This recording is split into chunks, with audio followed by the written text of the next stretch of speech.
Everyone. बच्चों, last video में हम लोगों ने पॉरीफेरा संघ के लक्षण पढ़ लिए थे। अब उसके आगे जो नेक्स्ट संघ है, नेक्स्ट फाइलम है, वो है सीलेंट्रेटा। ठीक है, सीलेंट्रेटा वर्ड जो लिया गया है वो क्यों रखा गया है इस फाइलम का? क्योंकि जो सीलेंट्रेटा वर्ड है सीलेंट्रॉन वर्ड से लिया गया है। मतलब सीलेंट्रॉन का मतलब होता है गुहा, मतलब कैविटी। सीलेंट्रॉन का मतलब होता है कैविटी। जिन जंतुओं में अंदर एक कैविटी पाई जाती है उन जंतुओं को इसमें सीलेंट्रेटा वर्ग जो फाइलम है उसमें रखा गया है। इसका सीलेंट्रेटा जो संघ है उसका एक दूसरा नाम भी है। क्या नाम है? निडेरिया या नाइडेरिया भी बोलते हैं बहुत जगह, नाइडेरिया संघ। ठीक है, तो नाइडेरिया संघ जो है उसका नाम निडेरिया मतलब क्यों रखा गया है? क्योंकि इनमें एक दंश कोशिका पाई जाती है। इस संघ में जो भी जंतु हैं उनमें दंश कोशिका पाई जाती है, दंश कोशिका पाई जाती है। अब ये दंश कोशिका क्या है, अभी आगे बताते हैं। दंश कोशिका को इंग्लिश में कहते हैं निडोब्लास्ट।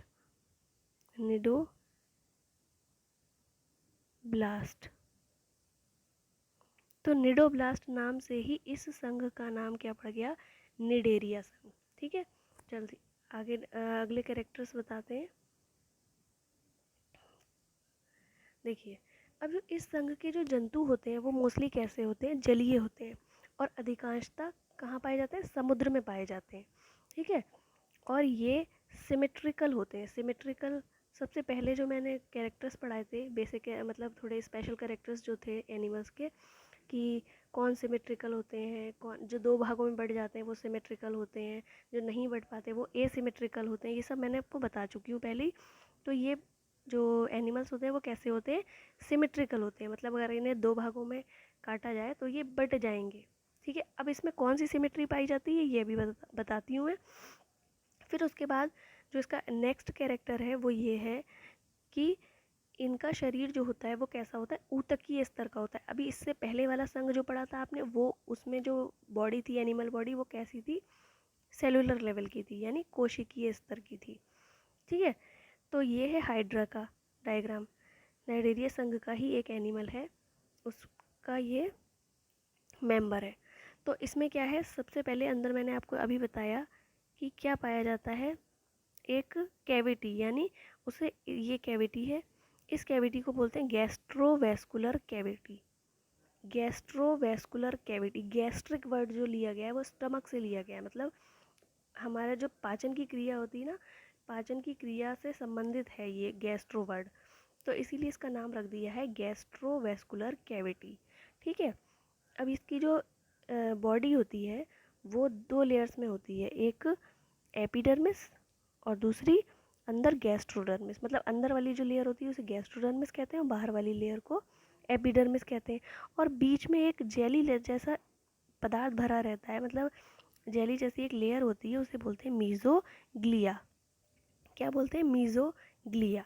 ठीक है, उसके बाद मैंने आपको बताया कि इसमें दंश कोशिकाएं पाई जाती हैं। ठीक है, तो दंश कोशिकाएं इसकी पूरी बॉडी में पाई जाती हैं, जैसे चाहे वो एपिडर्मिस में हो, चाहे गैस्ट्रोडर्मिस में हो, या टेंटिकल्स में हो।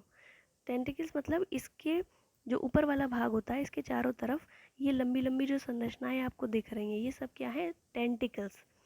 ये देखिए टेंटिकल्स लिखा है, टेंटिकल्स, और हिंदी में कहते हैं स्पर्शक। ठीक है, इनका काम क्या होता है? किसी भी शिकार को पकड़ना या मूवमेंट करना, एक जगह से दूसरी जगह पर जाना। तो ये सब काम इस टेंटिकल्स के होते हैं। ठीक है, उसके बाद इसके सबसे ऊपर भाग पे माउथ पाया जाता है। मतलब एक स्ट्रक्चर होता है हाइपोस्टोम। हाइपोस्टोम, तो ये हाइपोस्टोम जो अगर इसके जो आगे वाला भाग है इसे बोलते हैं हाइपोस्टोम। ये हाइपोस्टोम ऊपर की तरफ जाकर माउथ के द्वारा खुलता है बाहर की साइड। ठीक है, तो ये थे इसके कुछ कैरेक्टर्स। इसके बाद जो इसमें जो सिमेट्री पाई जाती है, सिमेट्री कौन सी पाई जाती है? अभी मैंने बताया ये सिमेट्रिकल होते हैं, तो सिमेट्री कौन सी पाई जाती है? Radial symmetry. अब रेडियल सिमेट्री क्या होता है ये मैं कई बार बता चुकी हूँ आपको। वो जंतु अगर हम उसे किसी भी प्लेन से जैसे एक एप्पल को हम किसी भी तरफ से काटें तो वो 2 बराबर भागों में बँट सकता है। इसी प्रकार से ये भी जंतु ऐसे होते हैं जिन्हें हम 2 भागों में काटें किसी भी प्लेन से तो वो 2 भागों में बँट जाएगा। तो ऐसी सिमेट्री को रेडियल सिमेट्री कहते हैं। उसके बाद इनकी एक और स्पेशल कैरेक्टर होता है। ये जो इसके मेंबर्स होते हैं, सीलन संघ के जो मेंबर्स होते हैं वो 2 रूपों में पाए जाते हैं। एक तो बेलनाकार रूप में, मतलब इनकी जो बॉडी होगी वो कुछ मेंबर्स ऐसे होंगे जिनमें बेलनाकार बॉडी होगी और कुछ में अम्ब्रेला शेप होगी, ऐसे करके तश्तरी के आकार की या अम्ब्रेला शेप ऐसे होगी। तो 2 फॉर्म में होती है। जो ये छतरी के आकार की या अम्ब्रेला शेप होती है उसे बोलते हैं मेड्यूसा फॉर्म, और जो बेलनाकार होती है उसे बोलते हैं पॉलिप। ठीक है, तो पॉलिप और मेड्यूसा 2 रूपों में इनका शरीर पाया जाता है। किसी में कोई मेंबर ऐसा होगा जिसमें पॉलिप फॉर्म पाई जाएगी, कोई मेंबर ऐसा होगा जिसमें मेड्यूसा फॉर्म पाई जाएगी, कोई मेंबर ऐसा होगा जिसमें दोनों फॉर्म पाई जाएंगी। तो जिसमें दोनों फॉर्म पाई जाती हैं तो उसमें क्या होता है, एक बार पॉलिप बनता है, एक बार मेड्यूसा बनता है। तो इस प्रोसेस को क्या बोलते हैं, मेटाजेनेसिस। इस प्रोसेस को क्या कहते हैं, मेटाजेनेसिस। ठीक है, ये बात ध्यान रखिएगा। तो आपको इतना इसका स्ट्रक्चर समझ में आ गया होगा। तो इसके मेंबर्स कुछ देख लीजिए।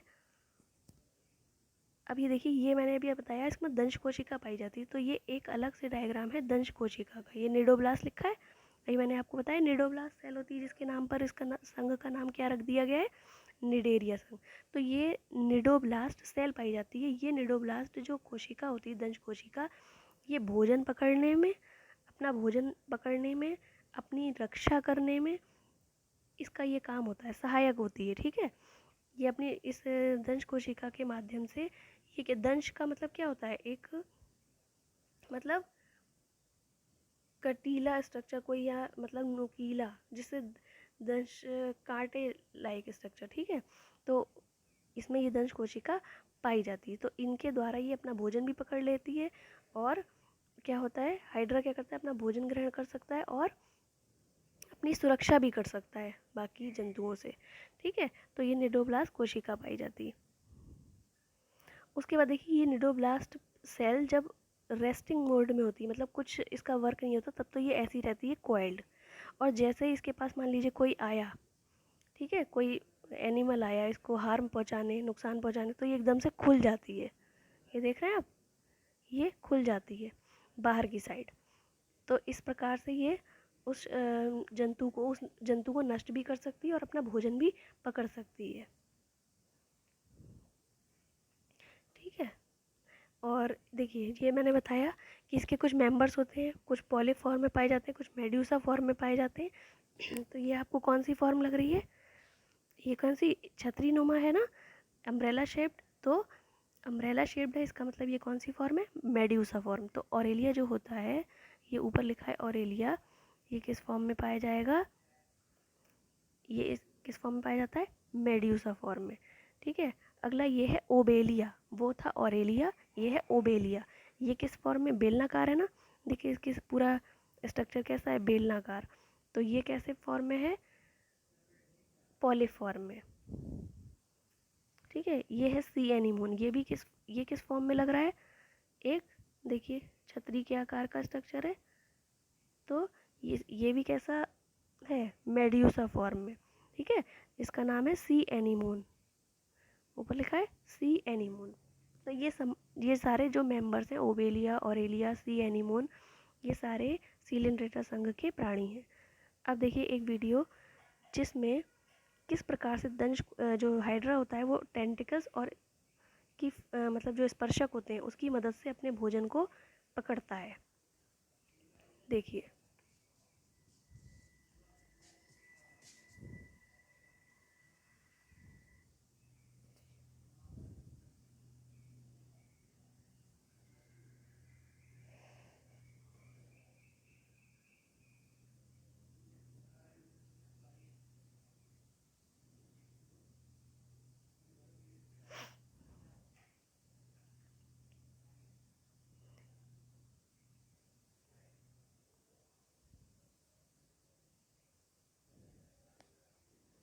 ये हैं इसके टेंटिकल्स हाइड्रा के। अब जैसे ही इसके पास कोई एनिमल आएगा, ये देखिए एक एनिमल आया, ये देखिए पकड़ा एकदम से। अब ये धीरे धीरे धीरे धीरे करके माउथ के थ्रू अंदर ले जाएगा, और माउथ के थ्रू अंदर ले जाने के बाद क्या होगा इसमें, ये इसका पाचन कर लेगा, और उससे जो न्यूट्रिएंट प्राप्त होंगे वो पूरी बॉडी में गैस्ट्रोवेस्कुलर, जो गैस्ट्रोडर्मिस लेयर होती है, गैस्ट्रोवेस्कुलर कैविटी, उसके थ्रू पूरी बॉडी में चले जाएंगे न्यूट्रिएंट्स। ये धीरे धीरे करके कैप्चर कर लेगा उसको।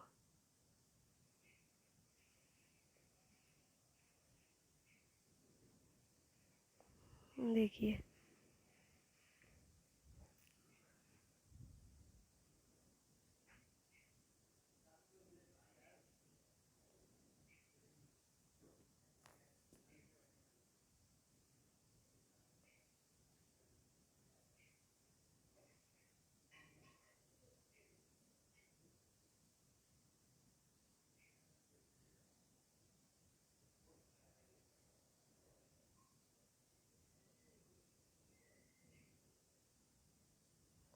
ये देखिए किस तरह से ये कैप्चर कर ले रहा है, धीरे धीरे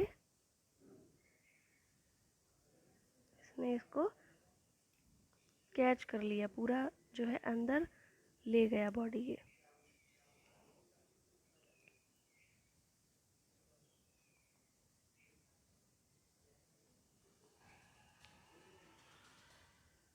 देखिए चला गया अंदर। अब ये इसको अंदर डाइजेस्ट कर लेगा और न्यूट्रिएंट्स प्राप्त कर लेगा।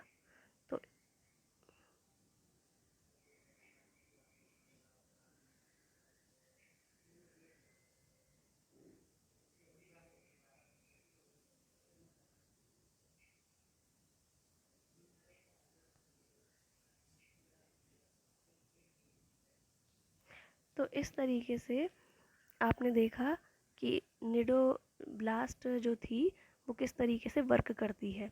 ठीक है, अब इसमें एक कैरेक्टर और है जो हाइड्रा होता है, वो उसमें लैंगिक और अलैंगिक दोनों टाइप का जनन पाया जाता है। ठीक है, इसके एग्जाम्पल हैं ऑरेलिया, एडमेसिया, एनीमोन, ये सब मैंने आपको बता दिया। अब इसके आगे का संघ है वो हम नेक्स्ट वीडियो में डिस्कस करेंगे। Thank you.